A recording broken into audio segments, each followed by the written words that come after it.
Praise the Lord. കർത്താവിൻ്റെ അതിപരിശുദ്ധ നാമം വാഴ്ത്തപ്പെടുമാറാകട്ടെ. ഒരു പ്രാവശ്യം കൂടെ കർത്താവിൻ്റെ വിശുദ്ധ വചനവുമായി നിങ്ങളുടെ മുൻപിലായിരിക്കാൻ, കർത്താവിൻ്റെ നാമത്തെ സാക്ഷ്യം വഹിപ്പാൻ ദൈവമായ കർത്താവ് എനിക്ക് തന്ന വലിയ ഭാഗ്യത്തെ ഓർത്ത് ഞാൻ ദൈവത്തെ സ്തുതിക്കുകയാണ്. 2025 ആദ്യത്തെ ചില ദിവസങ്ങളിലേക്ക് നമ്മൾ കടന്നു വന്നിരിക്കുകയാണല്ലോ. കർത്താവ് നമ്മളെ ഇത്രത്തോളം നടത്തി പരിപാലിച്ചു, ജീവനുള്ള ദേശത്ത് നമ്മളെ നിലനിർത്തി. ആ ദൈവസ്നേഹത്തെ ഓർത്ത് നമ്മൾ എത്ര സ്തുതിച്ചാലും മതിയാവത്തില്ലല്ലേ. അതിനായി ദൈവത്തെ ഞാൻ സ്തുതിക്കുകയാണ്.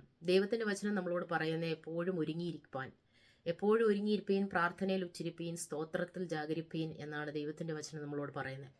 അവൻ്റെ വരവിൻ്റെ ഏറ്റവും അടുത്തിരിക്കുന്ന ഈ കാലഘട്ടത്തിൽ, ഈ സമയങ്ങളിൽ നമ്മൾ എത്രമാത്രം കർത്താവിൻ്റെ വരവിന് വേണ്ടി ഒരുങ്ങിയിരിക്കുന്നു എന്ന് നമ്മളെ തന്നെ ശോധന ചെയ്യേണ്ടതായിട്ടുണ്ട്.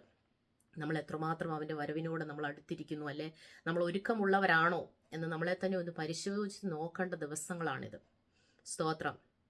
കർത്താവിൻ്റെ സന്നിധിയിൽ എന്നെ തന്നെ താഴ്ത്തുകയാണ്. ഇന്ന് ഞാൻ ചിന്തിക്കാൻ ആഗ്രഹിക്കുന്ന വിഷയം, നിങ്ങളോട് ഷെയർ ചെയ്യാൻ ആഗ്രഹിക്കുന്ന വിഷയം, പരിശുദ്ധാത്മാവിന് നമ്മുടെ ജീവിതത്തിലുള്ള പ്രാധാന്യത, അല്ലെങ്കിൽ പരിശുദ്ധാത്മാവിനെ നമുക്ക് വേണ്ടതായിട്ടുണ്ടോ? എന്തുകൊണ്ട് പരിശുദ്ധാത്മാവില്ലാതെ നമുക്ക് ക്രിസ്തീയ ജീവിതം മുന്നോട്ട് നയിക്കുവാൻ കഴിയത്തില്ല? ആ ഒരു ചിന്തയാണ്.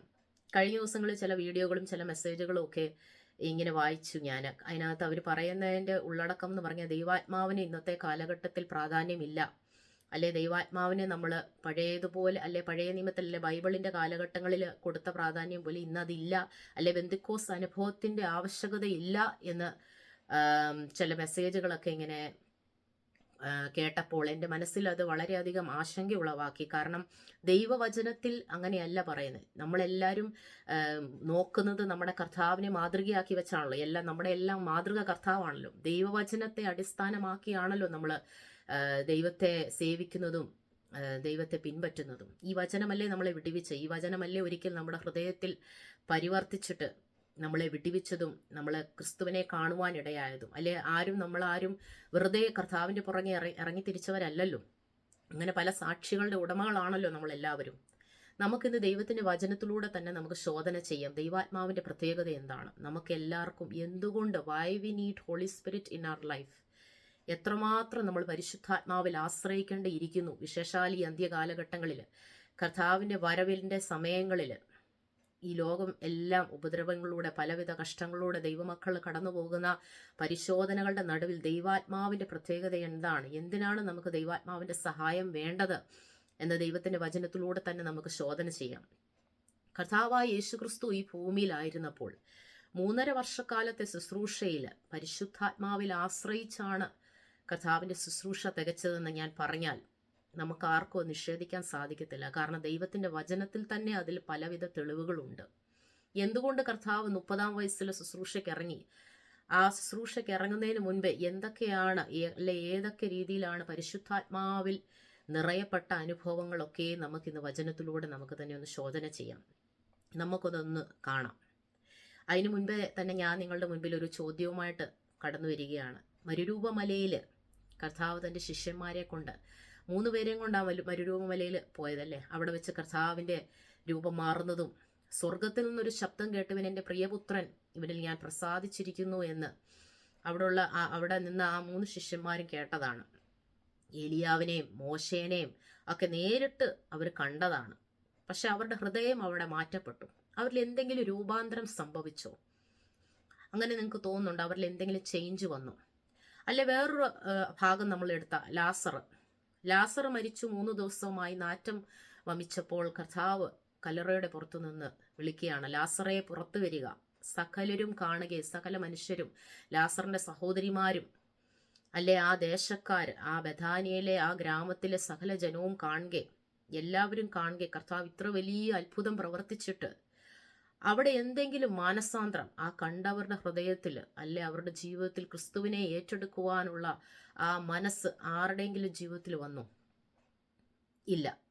അവരാരും ക്രിസ്തുവിനെ, അല്ലെ കർത്താവിനോട് അവർ ചോദിച്ചില്ല, രക്ഷപ്പെടുവാൻ എന്താണ് മാർഗം, ഞങ്ങൾ എന്താണ് രക്ഷിക്കപ്പെടുവാൻ ചെയ്യേണ്ടത് എന്നാരും ചോദിച്ചില്ല. ലാസറിൻ്റെ ഭവനം മാത്രം അവിടെ കർത്താവിനെ സ്നേഹിച്ചതുകൊണ്ട്, അല്ലെ കർത്താവിനെ അവരുടെ ഭവനത്തിലെ ഒരു അംഗത്തെ പോലെ അംഗീകരിച്ചതുകൊണ്ട് ആ ഭവനക്കാർ കർത്താവിനെ ഏറ്റെടുത്തു. വേറെ ആരും അത്ര വലിയൊരു അത്ഭുതത്തെ കണ്ടിട്ട് പോലും കർത്താവിനെ സ്വീകരിച്ചില്ല. എന്തുകൊണ്ടാണെന്നറിയാവോ? ഇതിൻ്റെയൊക്കെ ഒറ്റ ഒരു ഒരു ഒരു ഒരു കാരണമെന്ന് പറഞ്ഞാൽ പരിശുദ്ധാത്മാവ് അവരുടെ ഹൃദയത്തിൽ പ്രവർത്തിച്ചില്ല. ഇന്നെന്നെ കേൾക്കുന്ന ആ ജീവിതങ്ങളോട് എനിക്ക് പറയാനുള്ളത്, നിങ്ങൾ ഇന്ന് ദൈവത്തെ സേവിക്കുന്നത്, അല്ലെ ദൈവത്തിൻ്റെ വചനത്തെ നിങ്ങൾ അംഗീകരിക്കുന്നത് എന്തുകൊണ്ടാണ്? കാരണം പരിശുദ്ധാത്മാവ് നിങ്ങളെ തൊട്ടത് കൊണ്ടാണ്. വർഷങ്ങൾക്ക് മുൻപേ അല്ലെ നിങ്ങൾ കർത്താവിനെ കണ്ടെത്തിയ സമയത്ത് നിങ്ങളുടെ ഹൃദയത്തിൽ ഈ വചനം പരിവർത്തിച്ചത് എങ്ങനെയാണ്? ദൈവത്തിൻ്റെ ആത്മാവ്, പരിശുദ്ധാത്മാവ് പരിവർത്തിച്ചിട്ടാണ് നിങ്ങൾ കർത്താവിനെ രക്ഷിതാവായിട്ട് സ്വീകരിച്ചത്, അല്ലേ? അല്ലെ ഒരു അത്ഭുതം കണ്ടിട്ടാണോ നിങ്ങൾ കർത്താവിനെ സേവിച്ചത്? അല്ലെ അവിടെ ഒരു അത്ഭുതം നടന്നു, ഇവിടെ ഒരു അത്ഭുതം നടന്നു, അതുകൊണ്ട് ഞാൻ ഈ കർത്താവിനെ സേവിക്കുന്നു എന്ന് പറഞ്ഞ് അങ്ങനെ നടന്നതുകൊണ്ടാണ് അല്ലല്ലോ നമ്മൾ ആരും കർത്താവിനെ സേവിച്ചത്. കർത്താവിനെ വ്യക്തമായി പരിശുദ്ധാത്മാവ് നമ്മുടെ ഹൃദയത്തിൽ ഇടപെട്ടതുകൊണ്ട്, ഈ വചനം നമ്മുടെ ഹൃദയത്തിൽ ക്രിയ ചെയ്തതുകൊണ്ടാണ് നമ്മൾ കർത്താവിനെ രക്ഷിതാവായിട്ട് സ്വീകരിച്ചത്, ദൈവത്തിൻ്റെ സന്നിധിയിലേക്ക് നമ്മളെ തന്നെ താഴ്ത്തിയത്. അതുകൊണ്ട് ആദ്യമായിട്ട് തന്നെ ഞാൻ പറയട്ടെ, നമ്മുടെയും എൻ്റെയും നമ്മുടെ എല്ലാവരുടെയും രക്ഷയുടെ കാരണക്കാരൻ അതിൽ പരിവർത്തിച്ചത് ആരാന്ന് ചോദിച്ചാൽ ദൈവത്തിൻ്റെ ആത്മാവാണ്. അപ്പോൾ ദൈവത്തിൻ്റെ ആത്മാവാണ് നമ്മുടെ തുടക്കം, നമ്മുടെ സകലത്തിൻ്റെ, നമ്മളെ കർത്താവിൻ്റെ സന്നിധിയിൽ കടന്നു വരുവാൻ കാരണമായത് തന്നെ പരിശുദ്ധാത്മാവാണ്. ഈ പരിശുദ്ധാത്മാവിനെ കൂടാതെ നമുക്കൊന്നും ചെയ്യുവാൻ സാധിക്കത്തില്ല. സകലത്തിൻ്റെയും ആരംഭം പരിശുദ്ധാത്മാവാണ്. ഭൂമി ശൂന്യതയിലായിരുന്നപ്പോൾ, ഭൂമിയുടെ മേൽ വെള്ളം മാത്രം ഇരുന്നപ്പോൾ അതിൻ്റെ മേൽ പരിവർത്തിച്ചത് പരിശുദ്ധാത്മാവാണ്. ആ പരിവർത്തിച്ചത് കൊണ്ടാണ് ദൈവത്തിൻ്റെ ആത്മാവ് സകലത്തെയും സൃഷ്ടിച്ചത്. ഒരു വാക്കുകൊണ്ട് സകലതും ഉളവായത്. ദൈവത്തിൻ്റെ ശ്വാസമാണ് പരിശുദ്ധാത്മാവ് എന്നിങ്ങനെയും പറയാം. സ്തോത്രം. ദൈവത്തിൻ്റെ ആത്മാവിൽ നമ്മൾ ചെയ്യുന്നതെല്ലാം കർത്താവ് നിഷേധിക്കത്തില്ല. ദൈവത്തിൻ്റെ വചനത്തിൽ ഇങ്ങനെ ഉണ്ട്, നിങ്ങൾ എൻ്റെ ആത്മാവിൽ എന്നോട് എന്ത് ചോദിച്ചാലും ഞാൻ തരും. കാരണം ദൈവത്തിൻ്റെ ആത്മാവിലാണ് നിങ്ങൾ പ്രാർത്ഥിക്കുന്നത്. പരിശുദ്ധാത്മാവിൽ നിങ്ങൾ പ്രാർത്ഥിക്കുമ്പോൾ കർത്താവ് അത് കേൾക്കും. അത് കേട്ടു എന്നുള്ള ഒരു ഉറപ്പ് നിങ്ങൾക്ക് ലഭിക്കും. സ്തോത്രം. ആദ്യമായിട്ട് നമുക്ക് കാണാം പരിശുദ്ധാത്മാവ് യേശുവിൻ്റെ ജീവിതത്തിൽ എന്താണ് ചെയ്തത്. കർത്താവ് എങ്ങനെയാണ് പരിശുദ്ധാത്മാവിൽ ആശ്രയിച്ചത്, അല്ലെ പരിശുദ്ധാത്മാവിൽ നിറയപ്പെട്ടത്. പരിശുദ്ധാത്മാവിനാലാണ് നമ്മുടെ കർത്താവ് ഉളവായത്. മറിയുടെ ഗർഭത്തിൽ, അല്ലെ മറിയയിൽ പരിശുദ്ധാത്മാവിനാലാണ് യേശു ഉരുവായത്, അല്ലേ? മത്തായിയുടെ സുവിശേഷത്തിൽ 1-ാം അധ്യായം അതിൻ്റെ 18-ാം വാക്യത്തിൽ ഇങ്ങനെ എഴുതിയിരിക്കുന്നു, യേശു പരിശുദ്ധാത്മാവിനാൽ കന്യകയായ മറിയയുടെ ഉദരത്തിൽ ഉരുവായി. സ്തോത്രം. ഒന്ന് ചിന്തിച്ച് നോക്കിക്കേ, ഈ മുഴുവൻ ഭൂമിയെ, ഭൂമി മാത്രമല്ല സകലത്തെയും ഉളവാക്കിയ, സകലത്തെ ഒരു വാക്കുകൊണ്ട് വിളിച്ച് വരുത്തിയ എൻ്റെ ദൈവത്തിൻ്റെ ആ ദൈവത്തെ ഒരു മറിയുടെ, ഒരു സാധാരണ ഒരു പെൺകുട്ടിയുടെ ഉദരത്തിൽ സൃഷ്ടിക്കണമെങ്കിൽ, അല്ലെ ഒരു ചെറിയ ഒരു സെല്ലാക്കി മറിയയുടെ ഉദരത്തിൽ ആക്കി തീർക്കണമെങ്കിൽ പരിശുദ്ധാത്മാവിൻ്റെ ശക്തിയെ നിങ്ങളൊന്ന് ആലോചിച്ച് നോക്കി. കർത്താവിനെ, സകലത്തിൻ്റെ ദൈവമായ എൻ്റെ ദൈവത്തെ പരിശുദ്ധാത്മാവ് ഒരു മറിയയുടെ ഉദരത്തിൽ ആക്കി തീർത്തു. ആ ഒരു ശക്തിക്ക് ഇത്രയും ചെയ്യുവാൻ സാധിക്കുമെങ്കിൽ നിങ്ങളുടെയും എൻ്റെയും ജീവിതത്തിൽ ദൈവാത്മാവിന് എന്തൊക്കെ ചെയ്യാൻ സാധിക്കും. നമ്മൾ പലപ്പോഴും വേദനിക്കുന്നവരാണ്, കർത്താവ് ഇത് നടക്കത്തില്ല. പല അസാധ്യതകളുടെ മുൻപിൽ നമ്മൾ ദൈവത്തോട് ചോദ്യങ്ങൾ ചോദിക്കുന്നവരാണ്, അല്ലെ നമ്മൾ തന്നെ അതിൽ തീരുമാനങ്ങൾ ഉറച്ച് നമ്മൾ പറയുന്നതാണ്, ഇത് നടക്കത്തില്ല, ദാറ്റ് ഈസ് ഇമ്പോസിബിൾ, അതൊരിക്കലും നടക്കത്തില്ല എന്ന് നമ്മൾ ചിന്തിക്കുന്ന പല മേഖലകളും നമ്മുടെ ജീവിതത്തിൽ ഉണ്ടല്ലേ. പക്ഷേ ഈ ദൈവാത്മാവിന് എന്തൊക്കെ ചെയ്യാൻ സാധിക്കുമെന്ന് നിങ്ങൾ ഇതിൽ മാത്രം ഒന്ന് ചിന്തിച്ചാൽ മതി. സകലത്തിൻ്റെ ഉടയവനെ മറിയുടെ ഉദരത്തിൽ കർത്താവാക്കി തീർത്തു. മനുഷ്യനായും ദൈവമായും ഇരുന്ന എൻ്റെ കർത്താവിനെ മറിയുടെ ഉദരത്തിൽ മനുഷ്യൻ്റെ സകലവിധ കഷ്ടങ്ങളും, അല്ലെ മനുഷ്യൻ അനുഭവിക്കേണ്ടതായിട്ടുള്ള എല്ലാവിധ വേദനകളും സഹിച്ചിട്ടാണ് കർത്താവ് നമുക്ക് വേണ്ടി ക്രൂശിൽ കയറിയത്. അതുകൊണ്ടാണ് നമുക്ക് ആദ്യത്തെ ആദാം നമ്മുടെ പാപങ്ങൾക്ക് വേണ്ടി, ആദ്യത്തെ ആദാം അവിടെ വിജയിക്കാതിരുന്നപ്പോൾ രണ്ടാമത്തെ ആദാമായ നമ്മുടെ കർത്താവായ യേശു ക്രിസ്തു ലോകത്തെയും സകലത്തെയും ജയിച്ചിരിക്കുന്നു എന്ന് പറയുന്നത് എന്തുകൊണ്ടാണ്? സകലത്തെയും അനുഭവിച്ചു. ഒരു മനുഷ്യനായി നമ്മൾ ജനിക്കുമ്പോൾ, ഒരു കുഞ്ഞി ലോകത്തിൽ മനുഷ്യനായി ജനിക്കുമ്പോൾ അനുഭവിക്കുന്ന സകലവിധ വേദനകളും രോഗങ്ങളും യാതനകളും പാപത്തിൻ്റെ ആ ഒരു എൻവയൺമെൻറ്റിൽ ജീവിച്ചു കാണിച്ചു കർത്താവ്. അതുകൊണ്ടാണ് രണ്ടാം ആദാമായ കർത്താവ് അവിടെ വിജയിച്ചത്. ആ വിജയിക്കാനുള്ള ശക്തി പരിശുദ്ധാത്മാവിനാണ് കർത്താവിന് ലഭിച്ചത്. ആദ്യത്തെ പരിശുദ്ധാത്മാവിനാലാണ് നമ്മുടെ കർത്താവ് ഉരുവായത്. രണ്ടാമത് നമുക്ക് കാണാൻ സാധിക്കുന്നത് ഈ പരിശുദ്ധാത്മാവിനാലാണ് കർത്താവ് നയിക്കപ്പെട്ടത്. കർത്താവ് 30-ാമത്തെ വയസ്സിൽ ശുശ്രൂഷയിൽ ഇറങ്ങിയപ്പോൾ അവിടെ യോഹന്നാൻ സ്നാപകൻ്റെ കൈക്കീഴ് സ്നാനമേറ്റപ്പോൾ അത് കഴിഞ്ഞാണ് കർത്താവ് ശുശ്രൂഷയിൽ ഇറങ്ങുന്നത്. അവിടെ വെച്ച് പരിശുദ്ധാത്മാവ് പ്രാവെന്ന രൂപത്തിൽ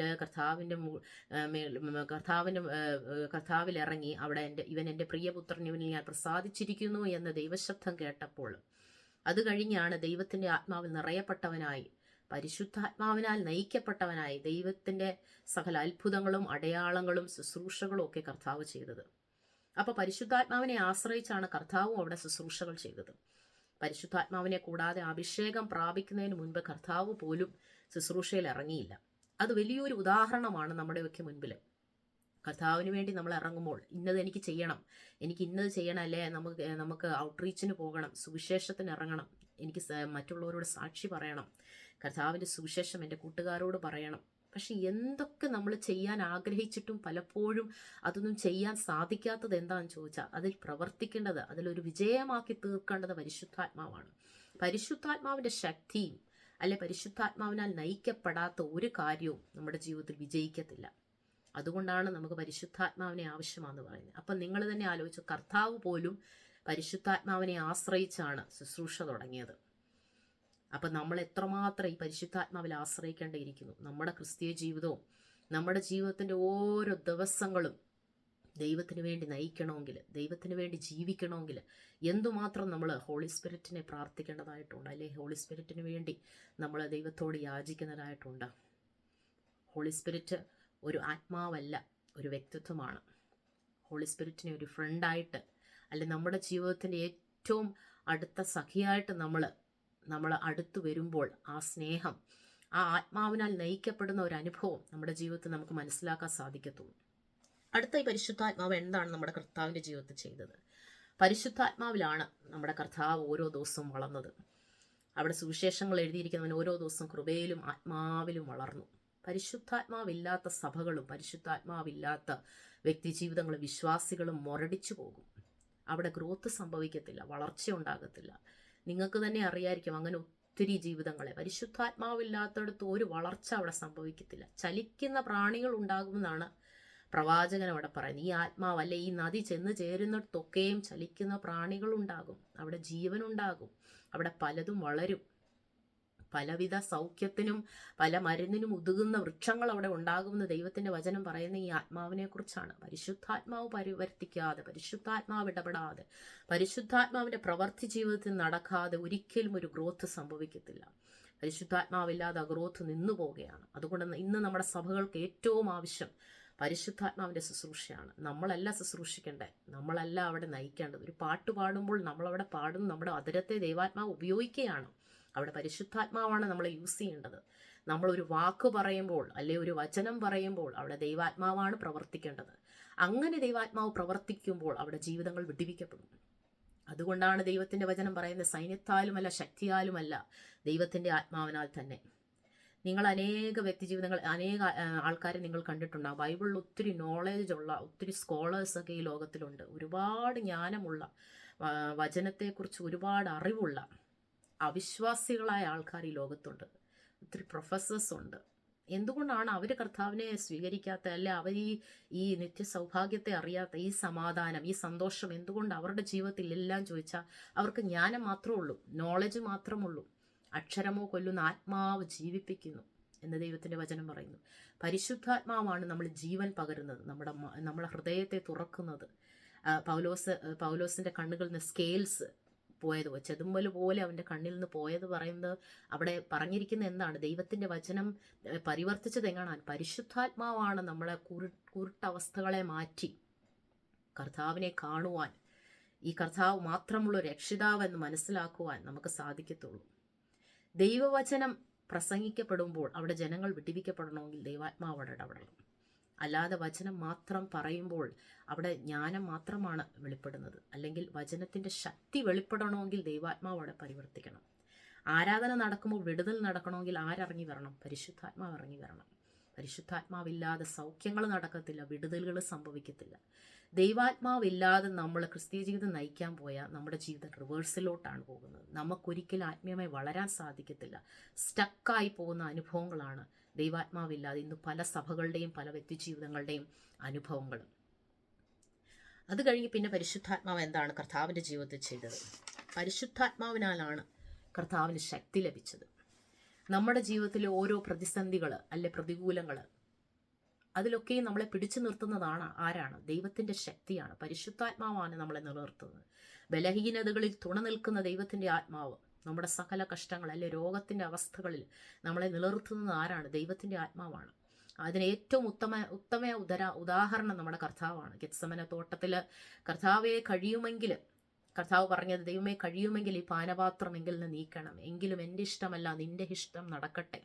അത് സഹിക്കുവാനുള്ള ആ വേദനകൾ, വരാൻ പോകുന്ന വേദനയും ഈ മാനവരാശിക്ക് വേണ്ടി അനുഭവിക്കാൻ പോകുന്ന കഷ്ടങ്ങളും സഹിക്കണമെങ്കിൽ ആ ശക്തി കൊടുത്തത്, ആ കൃപ കൊടുത്തത് ആരാണ്?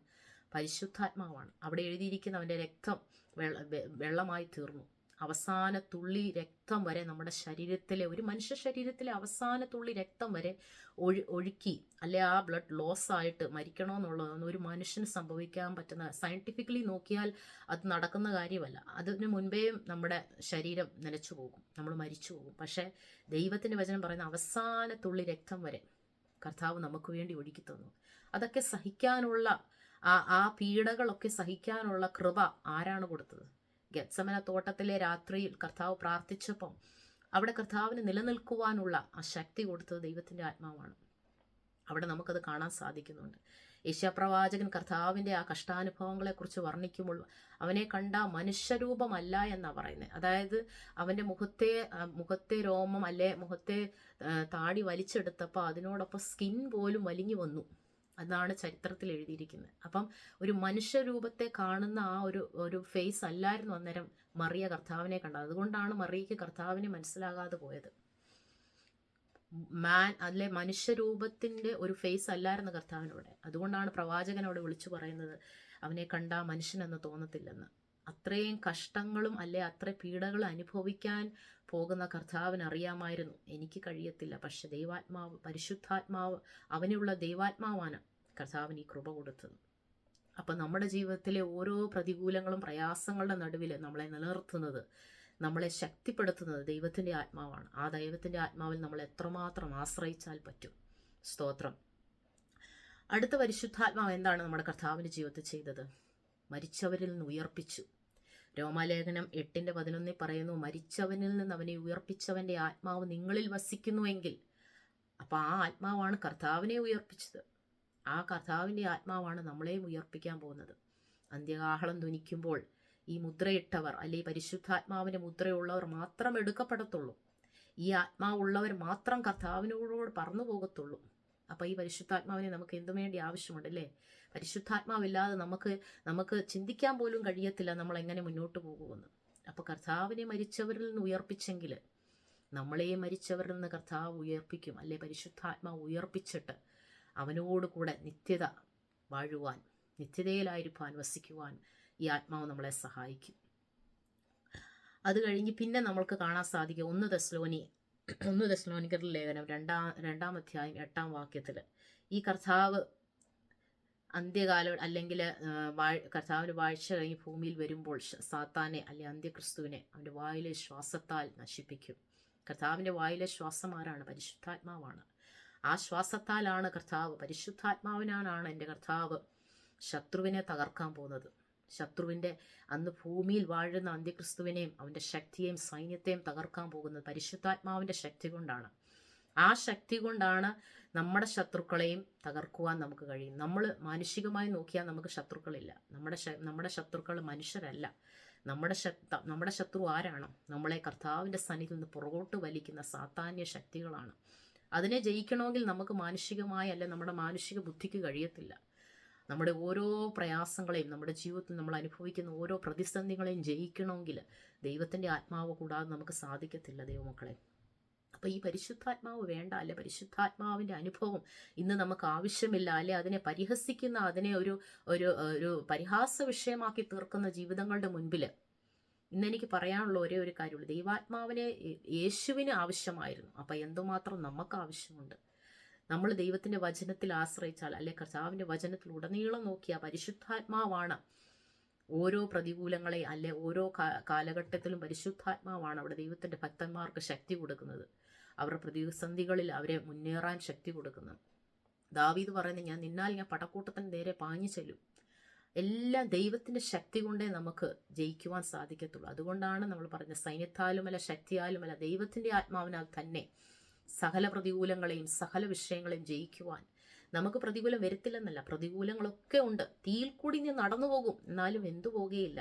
വെള്ളത്തിൽ കൂടെ കടന്നു പോയാലും അല്ലെ വെള്ളത്തിൽ കൂടെ പോയാലും മുങ്ങിപ്പോകത്തില്ല എന്ന് പറയുന്നത് എന്തുകൊണ്ടാണ്?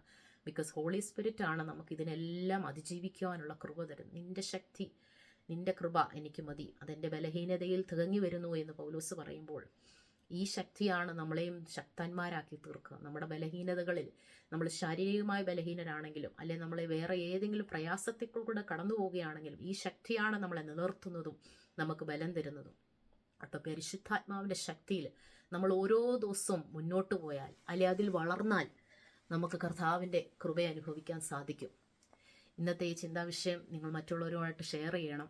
ഹോളി സ്പിരിറ്റിനെ നമുക്കിന്ന് ആവശ്യമില്ല എന്ന് പറയുന്നവരുടെ മുമ്പിൽ നിങ്ങൾക്ക് വചനത്തിൽ നിങ്ങൾക്ക് കർത്താവിനെ തെളിയിക്കുവാൻ അല്ലാതെ ഈ ഒരു സാക്ഷ്യത്തെ തെളിയിക്കുവാൻ നിങ്ങൾക്ക് സാധിക്കട്ടെ.